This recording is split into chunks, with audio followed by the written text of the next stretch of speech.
You're not Linda, are you? The lawyer's question hung in the air like smoke, thick and suffocating.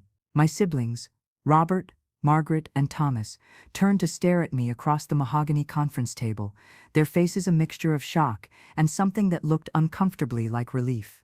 I sat frozen in my charcoal cardigan, my fingers instinctively touching the small gold locket necklace at my throat, a nervous habit I developed over 65 years. My name is Linda Walker. It's been my name since the day I was born, or so I thought. My birth certificate says so. My marriage license says so. My social security card, my driver's license, my retirement papers, every official document in my possession confirms it. But the lawyer, Mr. Harrison Chen, was holding a 1962 hospital document in his hands, and his round eyes behind wire-rimmed glasses were filled with something between pity and professional obligation. The conference room at Chen and Associates smelled of old leather and recent coffee. We'd gathered here on a gray Tuesday morning to hear the reading of our mother's will. Elizabeth Walker had died 3 weeks earlier, at the age of 91, peacefully in her sleep, at the nursing home where she'd spent her final 2 years. I'd been there the day before she passed, holding her hand, listening to her labored breathing. She'd looked at me with those clouded eyes and whispered something I couldn't quite make out. Now I wondered if she'd been trying to tell me this secret. This impossible, identity-shattering secret. "What are you talking about?" Margaret demanded, her voice sharp. She was the oldest, 68, and had always taken charge in family matters. Her expensive suit and perfect makeup made her look like she'd stepped out of a boardroom rather than a grief counseling session. "Linda is Linda. What kind of question is that?" Mr. Chen set down the document carefully, his expression measured. "I apologize for the shock, but this is something your mother specifically instructed me to address during the reading of her will. According to this birth record from County General Hospital, dated March 3, 1962, Elizabeth Walker gave birth to a daughter she named Linda Marie Walker." However, he paused, adjusting his glasses. "There's a supplemental notation filed 6 months later, in September 1962, indicating that the infant Linda Marie Walker died of complications from pneumonia on September 12, 1962. She was 6 months old." The room tilted. I gripped the edge of the table, my warm, deep brown skin suddenly feeling cold, foreign. The light cheek freckle near my left eye, a mark I'd had forever, felt like it belonged to someone else. My short braided hair, which I'd worn in various styles my entire adult life, suddenly seemed like a costume. Everything about me felt like borrowed clothing. "That's insane," Robert said, though his voice lacked conviction. He was 66, a retired postal worker who'd always been the peacemaker in our family. "Mom would have told us. There's been some mistake." "There's no mistake," Mr. Chen said quietly. He pulled out another document, this one newer, written in our mother's shaky handwriting. "Your mother left specific instructions. She wanted the truth revealed after her death. She said, and I'm quoting directly, 'Elinda deserves to know who she really is, and my other children deserve to know why I made the choices I did.'" My throat had gone completely dry. The round shape of my face, which I'd inherited from my mother, or thought I had, now felt like evidence of fraud. My defined jawline, my soft cheekbones, my thick eyebrows, my round eyes, my wide nose, my medium lips, every feature I'd attributed to genetics was suddenly in question. Who was I looking at when I saw myself in the mirror? "Before we continue with the will," Mr. Chen said, "your mother left something for you, Linda. A key." He reached into his briefcase and produced a small brass key, attached to a tag. The tag read, "Safety Deposit Box 247, First National Bank, in the name of Elizabeth Walker. For my daughter who needs the truth." I took the key, with trembling hands. It was cold, heavier than it looked. The weight of 63 years pressed down on me. 63 years of being Linda Walker. 63 years of family dinners and birthday parties and graduations and weddings. 63 years of memories that suddenly felt like they belonged to someone else. Or did they? Could memory itself be fraudulent? "I don't understand," Thomas said. He was the youngest, 61, a high school teacher with a gentle disposition. "Are you saying Linda was adopted? Why wouldn't Mom just tell us that?" "The documents suggest it's more complicated than a standard adoption," Mr. Chen replied. "But your mother's instructions were clear. Linda must open the safety deposit box alone first. After that, if she chooses to share what's inside with the family, that's her decision. Now, shall we continue with the will? I barely heard the rest of the reading. Something about the house being divided equally among the four of us. Something about Mother's savings being split. Her jewelry distributed, her personal effects catalogued. My siblings argued about who should get the dining room table, who had promised what. Their voices became white noise. All I could think about was that key in my hand and the question echoing in my skull. If I'm not Linda Walker, then who am I? After the meeting ended, Margaret cornered me in the parking lot. "This is ridiculous," she said, her lipstick still perfectly applied despite the emotional chaos of the past hour. "Don't let some old paperwork confuse you. You're our sister. You've always been our sister." Mom was probably confused in her old age, mixing up dates or names. But there was something in her eyes, a flicker of doubt, or perhaps knowledge she'd been carrying for years. "Did you know?" I asked. "Did any of you know?" Margaret's pause was too long. "Know what?" "That I might not be Linda, the real Linda, your biological sister." She looked away, toward the gray sky threatening rain. "Mom said things sometimes. In the last few years, when the dementia was getting bad, she'd call you by different names. Sarah, sometimes, or Annie. We thought it was just confusion, but then she'd snap back, become lucid, and she'd cry. She'd say she was sorry, that she'd done what she had to do, that you deserved better." A car alarm went off somewhere across the parking lot. The sound felt distant, happening in a different reality. "And you never thought to tell me this." What were we supposed to say? "Hey Linda, Mom's losing it and calling you random names." It seemed cruel. "We thought we were protecting you." Margaret touched my arm, her manicured hand light against my cardigan sleeve. "Whatever's in that box, we'll deal with it together, as a family." But I didn't want to deal with it as a family. Not yet. This secret had been kept from me for 63 years. I deserved to face the truth alone first, on my own terms. I drove to First National Bank immediately, the key burning a hole in my cardigan pocket. The bank was nearly empty at 2 in the afternoon on a Tuesday. A young teller led me to the vault, verified my identification, my fraudulent identification, apparently, and left me alone with box 247. My hands shook as I inserted the key. The lock clicked. I opened the lid. Inside was a leather journal, worn and water-stained. Beneath it, a stack of photographs held together with a rubber band, and underneath everything, a birth certificate. Not my birth certificate. Someone else's. A girl named Sarah Ann Mitchell, born February 28, 1960, at a hospital in Nashville, Tennessee. The mother's name was listed as Ruth Mitchell. The father's name was blank. I picked up the journal first. The handwriting on the first page was my mother's, but younger, steadier. The entry was dated September 15, 1962. "I buried my Linda today, 6 months old, and God took her from me. The pneumonia came so fast. One day she was smiling, the next day she was struggling to breathe, and then she was gone. I can't eat. I can't sleep. I can't stop seeing her little face turning blue. Elizabeth says grief will pass. But this isn't grief. This is a hole in my chest, where my heart used to be. Thomas doesn't understand. He says we can have another baby, that we're young enough to try again. But I don't want another baby. I want Linda. My Linda, the daughter I carried for 9 months and loved for 6 more, the daughter who's now in a coffin in the ground." I had to stop reading. Thomas was my father, or the man I'd called father until he died 15 years ago. He'd been a good man, quiet and steady, a mechanic who'd worked at the same garage for 40 years. But this journal entry revealed a grief I'd never known about, a sister I'd never met, a Linda who died so that I could take her place. I forced myself to keep reading. The entries became more desperate over the following weeks. September 23, 1962. I went to the cemetery again today, stood over Linda's grave and talked to her like she could hear me. The headstone isn't up yet, just a metal marker with her name and dates, 6 months. That's all she got. 6 months of life. A woman approached me at the cemetery, older woman, worn down by life. She had a little girl with her, maybe 2 years old, with the biggest round eyes. The woman asked if I'd lost someone recently. When I told her about Linda, she started crying, said she understood. Said she'd lost her husband last year and didn't know how she'd feed her daughter. The economy is bad. She works 3 jobs and still can't make rent. The little girl, her name is Sarah, kept staring at me. She had these thick eyebrows and a light freckle on her cheek.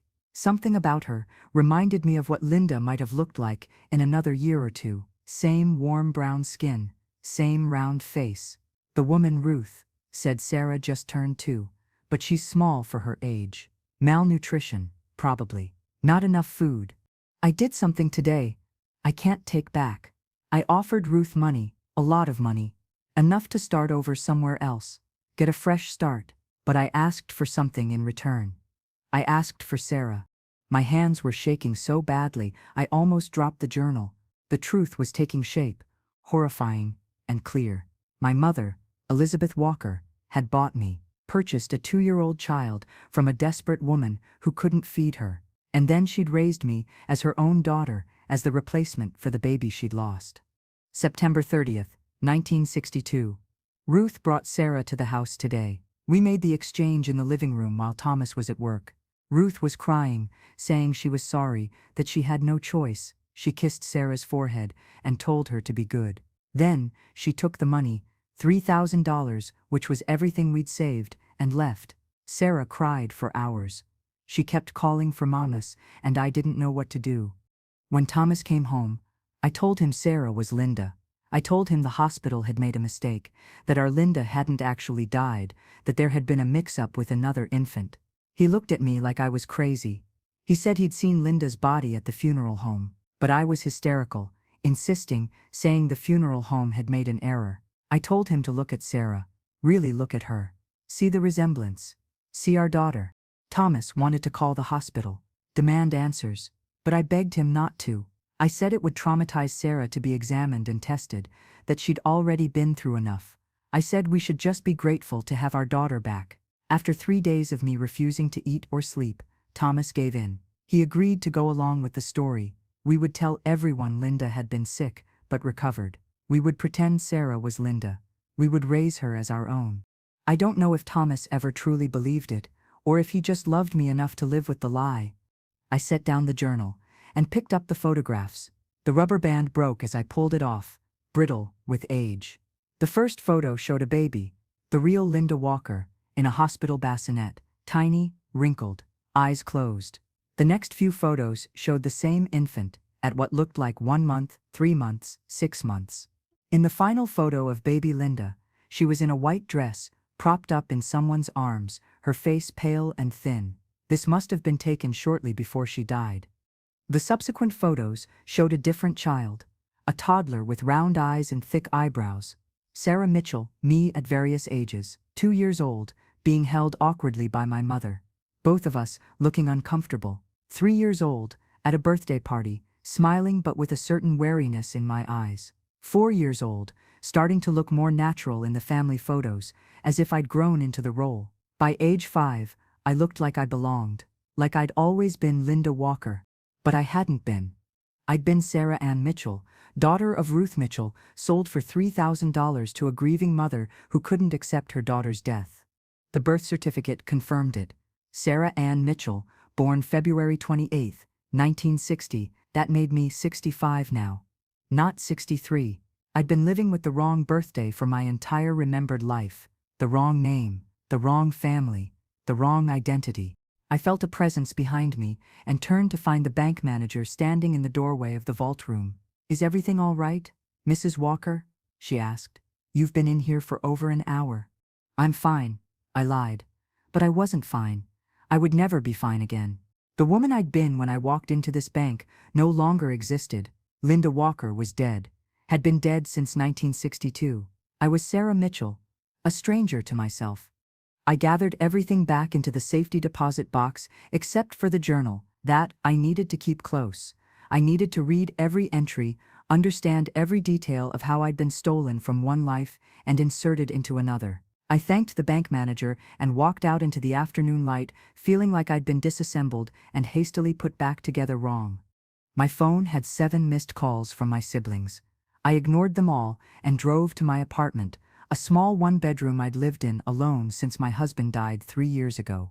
James had been a good man, an accountant who'd loved me steadily for 40 years of marriage. We'd had 2 children, both grown now with families of their own. What would I tell them? Hi, sweethearts, I just discovered I'm not who I thought I was, which means you're not who you thought you were either. Inside my apartment, I made tea, I didn't drink, and sat at my kitchen table reading the rest of the journal. The entries spanned decades. October 1962. Sarah is starting to respond to the name Linda. She stops crying as much.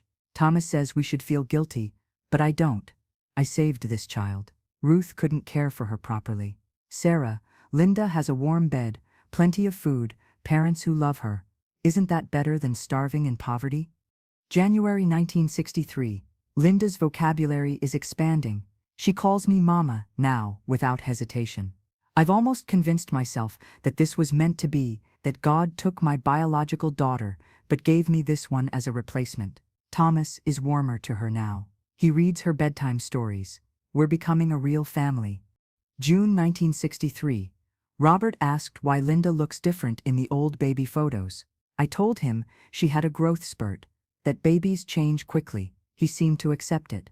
Margaret is too young to remember the real Linda well. They're starting to bond as siblings. I watch them play and feel this overwhelming relief. We're going to pull this off. No one will ever know. March 1965, Linda. I can't think of her as Sarah anymore. Started kindergarten today. She brought home a drawing of our family, 4 stick figures. Me, Thomas, Robert, Margaret, and her. She drew herself with a round face and thick eyebrows, exactly as she looks. She has no memory of Ruth. No memory of her first 2 years. She is completely, totally Linda Walker now. Sometimes I forget the truth myself. August 1970. Linda is asking about where babies come from. I had to lie about carrying her in my womb. About the day she was born. The lies come easier now. I've told the story so many times I almost believe it. But late at night, I sometimes think about Ruth Mitchell, wonder where she is. If she's still alive, if she thinks about the daughter she sold. I convince myself she's better off not knowing what became of Sarah. I convince myself I did the right thing for everyone. November 1975. Thomas died today. Heart attack at work. Sudden and brutal. He was only 52. In his final weeks, he'd started drinking more, becoming morose. He'd say things like, "We should tell her and she deserves the truth." I refused. Thomas took the secret to his grave, and I'll take it to mine. Linda is happy. She has a life, an identity, a family. Why destroy that with the truth? June 1982. Linda got married today to James Harper. She looked beautiful in her wedding dress. Her real mother, Ruth, should have been here to see this. But Ruth gave up that right when she sold her daughter. I'm Linda's mother in every way that matters. I raised her. I loved her. I'm the one walking her down the aisle, now that Thomas is gone. That makes me her real mother. April 1997. I have dementia. The doctor confirmed it today. I can feel my mind slipping, memories mixing with dreams, past bleeding into present. Sometimes I call Linda by her real name, Sarah. She looks confused, asks who Sarah is. I cover by saying it's an old friend, but I'm terrified. What if I tell her the truth, when I'm not lucid enough to handle her reaction? What if I destroy her life during some confused episode? I need to make arrangements. Write everything down. Put it in a place she'll only find after I'm gone. That way she can process the truth without having to confront me directly. Cowardly, perhaps. But I'm an old woman with a failing mind. I've lived with this lie for decades. I can't face her anger, her betrayal, her pain. Better to be dead before she discovers what I did. September 2020. Final entry. I'm in a nursing home now. Good days and bad days. On bad days, I forget Linda's current name and call her Sarah. My other children think it's random dementia babbling. But it's not. It's the truth, leaking through the cracks of my deteriorating mind. Linda visits often. She's so good to me, so patient with my confusion. She doesn't know she's caring for the woman who stole her identity, who erased her first 2 years of life, who built an entire existence on a foundation of lies. I'm sorry, Sarah.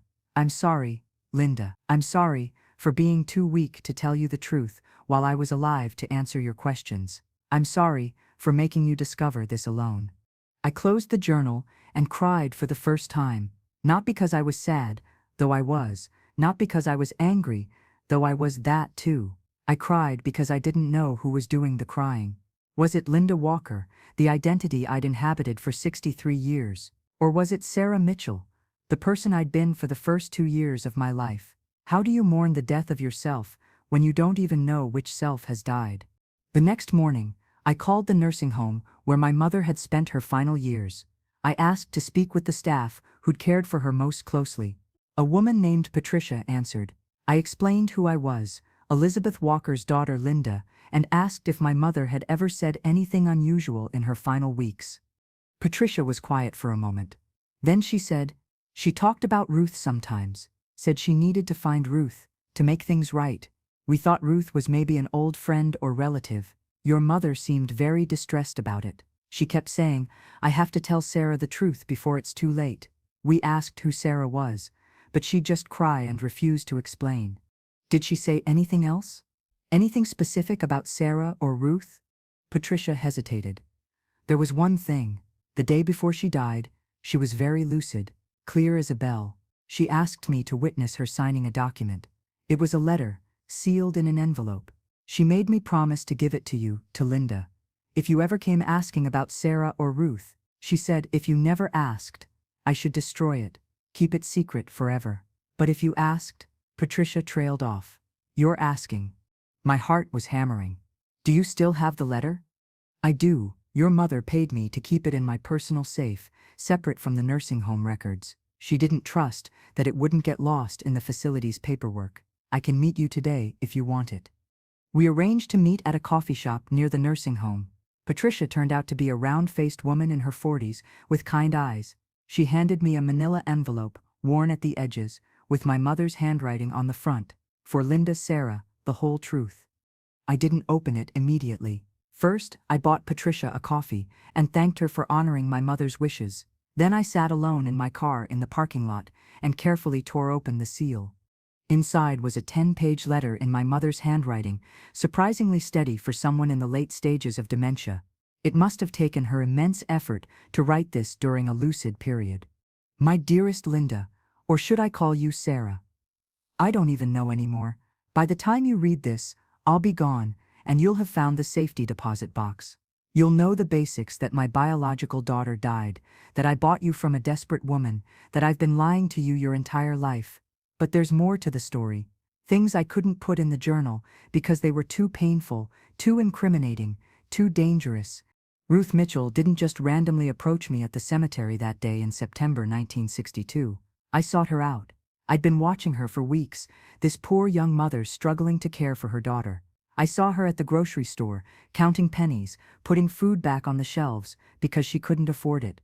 I saw her at the park, where she'd bring Sarah to play because it was free entertainment. I saw the desperation in her eyes, the way she held her daughter too tight, like she knew she was going to lose her. I manipulated the situation. I accidentally ran into her at the cemetery. I played the grieving mother, which was true, but I did it strategically. I wanted her to feel sorry for me, so she'd be more receptive to what I was about to propose.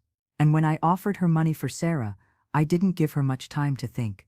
I told her the offer would expire in 24 hours. Take it or leave it. I knew she'd take it. She had no choice.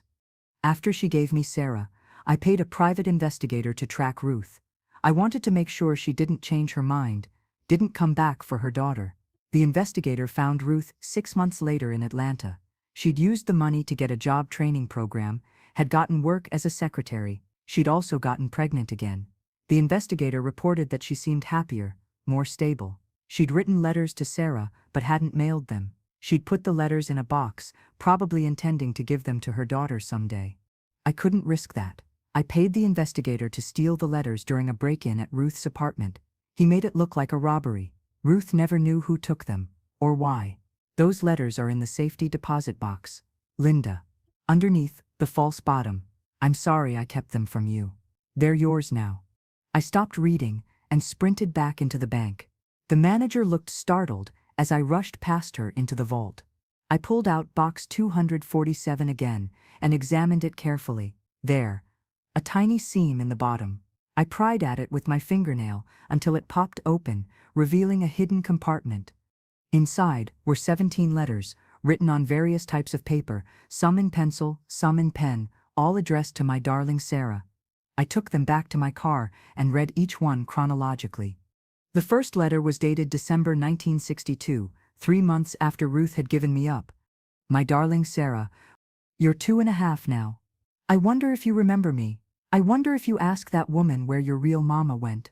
I wonder if you're eating enough, sleeping well, staying healthy.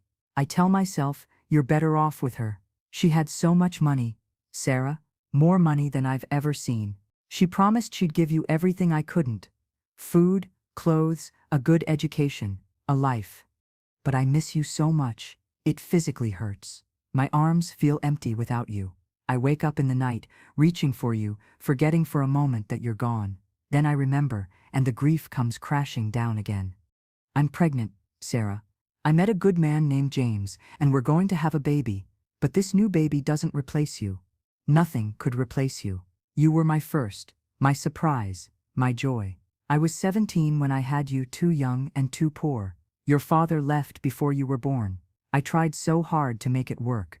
But the world isn't kind to single mothers with no education and no money. I hope you understand someday why I did what I did. I hope you're happy. I hope you never know I gave you away. Love forever, your first Mama Ruth.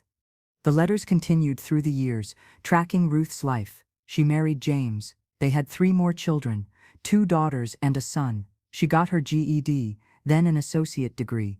She became a nurse. Her letters to me grew less frequent as her new life stabilized, but they never stopped completely. The last one was dated March 2015. My darling Sarah, you're 55 now.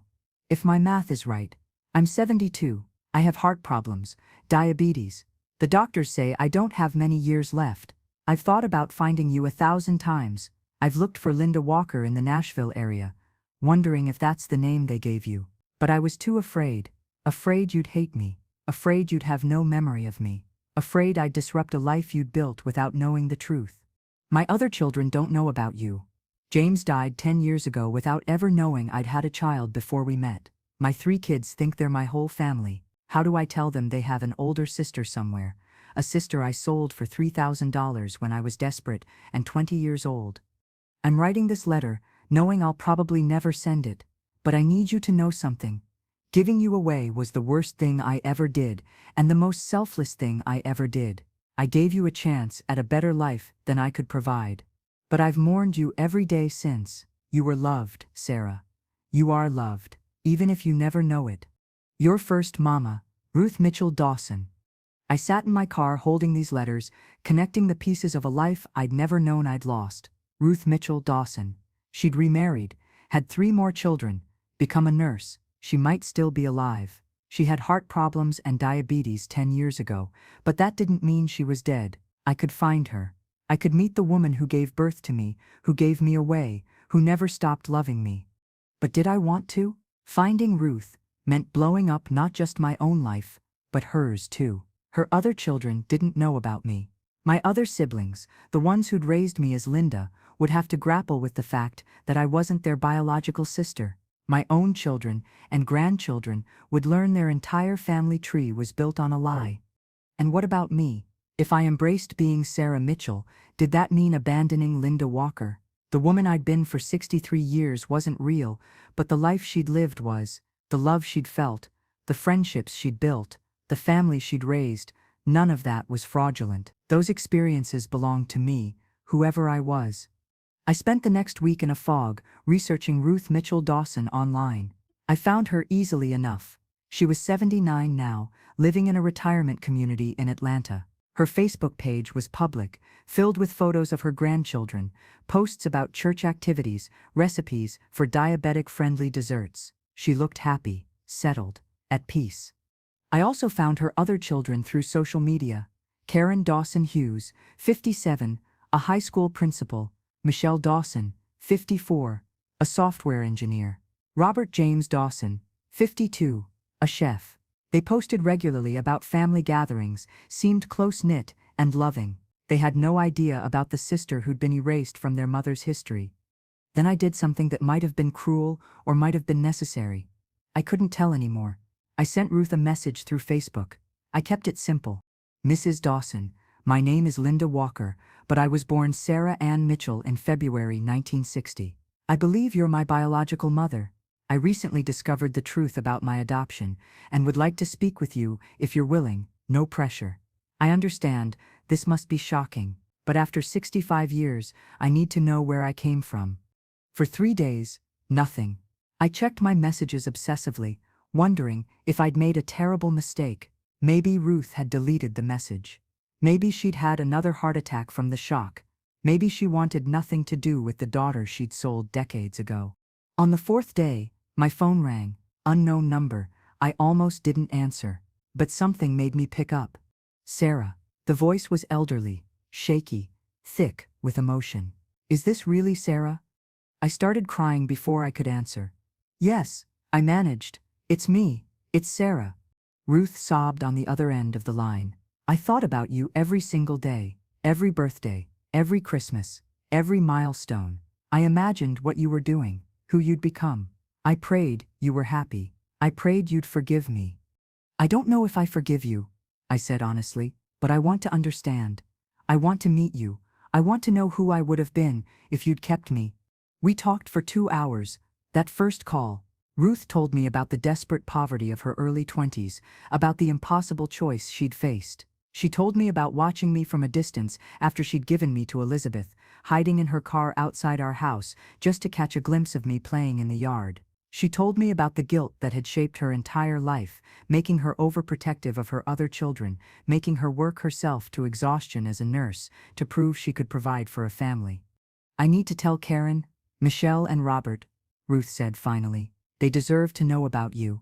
I've been keeping this secret for so long, and it's eaten away at me. But I'm scared. What if they hate me? What if they don't understand? Then we'll be scared together, I said, because I have to tell my family too. The Walkers, my siblings and my children. Everyone who knows me as Linda, and I don't know how they'll react either. We arranged to meet in person the following month. Ruth wanted time to prepare her children, and I needed time to prepare mine. The day I told my daughter Jennifer that her grandmother Elizabeth had bought me from a desperate woman, that Linda Walker wasn't my real name, that our entire family history was based on a transaction, she went pale and quiet. She didn't speak to me for a week. My son Marcus handled it better, though better is relative. He said, "Mom, you're still you. Names don't change who people are." But even he looked at me differently after that, like I'd become a stranger wearing his mother's face. My Walker siblings reacted with varying degrees of denial and acceptance. Margaret insisted I was still her sister, that biology didn't matter.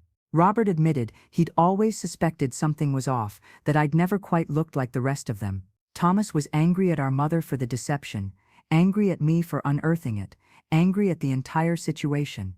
The meeting with Ruth happened on a Saturday afternoon in April at a neutral location, a park halfway between Nashville and Atlanta. I wore my charcoal cardigan, despite the warmth, needing its familiar comfort. My small gold locket necklace felt heavy around my throat. I touched the light freckle on my cheek, wondering if Ruth would recognize it, if she'd touched this same spot when I was a baby. Ruth arrived with her 3 children. She was smaller than I'd imagined, bent with age and illness, but her round eyes, my eyes, were clear and alert. When she saw me, she put her hand over her mouth and started to cry. "You look just like my mother," she said. "Your grandmother, I suppose."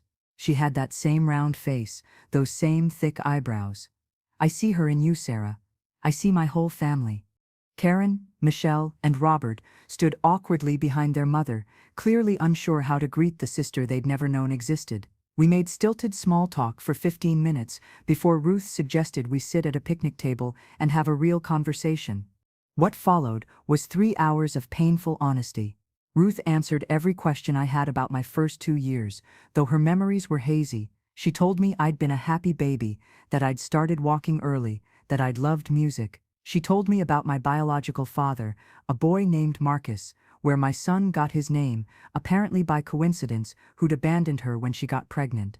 She told me about the day she'd handed me over to Elizabeth, how I'd screamed and reached for her, how Elizabeth had had to hold me tight while Ruth ran away. I've regretted it every day since, Ruth said, her wrinkled hands clasping mine. But I also think you had a better life than I could have given you. Elizabeth was wrong to steal your identity, to erase Sarah Mitchell and replace her with Linda Walker. That was cruel and illegal. But she did give you opportunities. I couldn't. She fed you, educated you, kept you safe. So I'm grateful and furious at the same time. Karen spoke up then. What do we call you? Linda or Sarah? I'd been thinking about this question for weeks. I'm both, I said finally. Sarah Mitchell is who I was born as, but Linda Walker is who I became. I can't erase 63 years of being Linda any more than I can erase the first 2 years of being Sarah. So I'm Sarah Linda Mitchell Walker now. All of it. All of me. It wasn't a perfect solution, but it was honest. Over the following months, I got to know my biological family. Ruth's children, my half-siblings, were welcoming but cautious.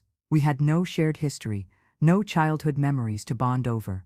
We were strangers trying to build a relationship from scratch in our 60s and 50s. It was awkward, and slow, and sometimes painful. My Walker family remained in my life too, though the relationships were strained. Margaret eventually admitted she'd suspected the truth for years, but had been too afraid to confront it. Robert apologized for his initial anger and said he understood why I'd needed to find Ruth. Thomas never quite forgave me, or perhaps he never forgave our mother. The family dinners became less frequent, more tense. Ruth's health declined rapidly. After our reunion, the stress of the revelation, combined with her existing conditions, took a toll. She died 8 months after we met, peacefully in her sleep. At her funeral, I sat between my two families, the Walkers on my left, the Dawsons on my right, and grieved for a mother I'd barely known, and a mother who'd raised me on lies. In Ruth's will, she left me a small inheritance and one more letter. This final letter contained an apology and a revelation. She'd kept one item from my early childhood, a baby blanket with my initials Sam embroidered on it, Sarah Ann Mitchell. She'd planned to give it to me someday, but she'd been too afraid. Now her executor delivered it to me, along with her words, "Sarah, this blanket is the only thing I kept from your first 2 years. I couldn't bear to get rid of it, but I couldn't bear to look at it either. It's yours now. Maybe it will help you remember that you were loved twice, once by me when I was too young and broken to keep you, and once by Elizabeth who was too grief-stricken to let you go. You survived being caught between two desperate women's choices. That survival, that resilience, that's all you. Not Linda Walker, not Sarah Mitchell, just you, the woman you've always been under all the names." I keep that blanket folded in my closet now, next to the box of letters from Ruth and the journal from Elizabeth. Physical evidence of a fractured identity, of a life built on secrets and sacrifices. I'm 65 years old, or I'm 63, depending on which birthday I use. I'm Linda Walker, or I'm Sarah Mitchell, depending on which name I claim. I'm the sister of Margaret, Robert, and Thomas, or I'm the half-sister of Karen, Michelle, and Robert Dawson, depending on which family I acknowledge. The truth is messy and complicated, and doesn't resolve neatly. There's no moment where everything makes sense, no epiphany that makes the pain worthwhile. There's just the daily work of existing as a person with two complete histories, two sets of memories, two versions of myself that somehow have to coexist in the same body. My grandchildren ask me to tell them stories about when I was young. I never know which stories to tell. The Linda Walker stories that feel true because I lived them, or the Sarah Mitchell stories I'm reconstructing from Ruth's letters and fragments of recovered memory. Usually I tell both, and let them decide what to believe. When I look in the mirror now, I see both faces. I see the round face and thick eyebrows that came from Ruth and her mother before her. I see the warm, deep brown skin and defined jawline that are purely my own, belonging to neither family's narrative. I see the light cheek freckle that Ruth remembered touching when I was a baby, that Elizabeth probably noticed when she first took me home. I see Sarah Linda Mitchell Walker, the child who was bought for $3,000, the daughter loved by two mothers who couldn't love her right, the woman who lost her identity and found two new ones, the grandmother teaching her grandchildren that truth matters more than comfort. At my mother Elizabeth's grave, because she was my mother, despite everything, I sometimes speak to her. I tell her I understand why she did what she did. Grief makes people do impossible things. Desperation erases moral boundaries. She wasn't a monster. She was a heartbroken woman who made a series of choices that compounded into something unforgivable. And I'm the living evidence of that unforgiveness, the proof that love alone doesn't justify every action taken in its name. But I also tell her I'm grateful, because whatever else is true, she did raise me. She gave me a stable childhood, an education, a foundation. She saved me from poverty, even if she stole my name in the process. That doesn't erase her crime, but it complicates it. Life is rarely simple. People are rarely wholly good or evil. We're all trying to survive our choices. The lawyer's question haunts me still. You're not Linda, are you? The answer is, I am, and I'm not. I'm Linda and Sarah, stolen and saved, erased and rebuilt. I'm a woman with 2 birth certificates, 2 families, 2 truths that can't coexist, but somehow do. I'm proof that identity is more fragile and resilient than we imagine, that you can lose yourself and find yourself and lose yourself again, and still somehow remain fundamentally you. I'm Sarah Linda Mitchell Walker, and I'm finally, after 65 long years, learning to be at peace with each part of that impossible name.